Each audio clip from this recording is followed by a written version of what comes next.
U.S. Supreme Court Justice Ruth Bader Ginsburg, a stalwart liberal on the U.S. Supreme Court since 1993, died Friday at the age of 87. Ginsburg, a champion of women's rights who became an icon for American liberals, died of complications from metastatic pancreatic cancer. Her death gives President Donald Trump a chance to expand the court's conservative majority with a third appointment at a time of deep divisions in the United States with a presidential election looming. Her departure could dramatically alter the ideological stance of the court, which currently has a 5-4 conservative majority, by moving it further to the right. President Donald Trump again touted progress on a coronavirus vaccine Friday, telling a news conference that as soon as a vaccine is approved, widespread distribution will begin immediately. Speaking at the White House, the president said distribution would begin within 24 hours after notice, adding that he expects to have enough vaccines available for every American by April. As part of Operation Warp Speed, my administration's manufacturing all of the most promising vaccines in advance. And actually, it'll be fairly long in advance. As soon as a vaccine is approved, the administration will deliver it to the American people immediately.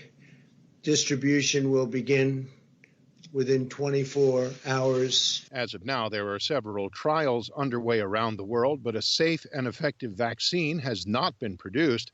The U.S. Centers for Disease Control and Prevention has said a viable vaccine might not be ready until the middle of next year. Israel has entered a second nationwide lockdown on Friday at the onset of the Jewish High Holy Day season. Reuters' Adam Reed reports. The country's initial lockdown was imposed in late March and eased in May as new coronavirus cases tapered off, reaching low single-digit numbers.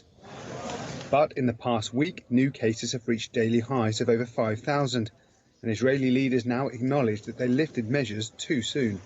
The move to reimpose sweeping restrictions at this time has drawn anger from many residents already struggling because of an economic downturn.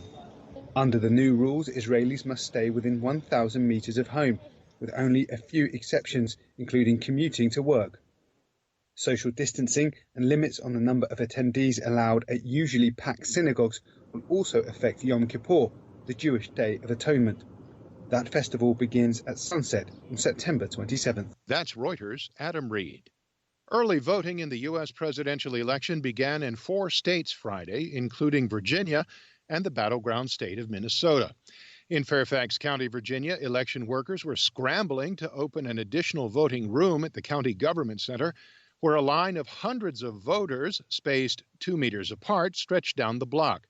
Virginia's Director of Elections, Gary Scott, says they needed extra time for residents to vote because of the pandemic. Because of COVID restrictions and all that, we can only allow so many people inside this space at a time to process and vote.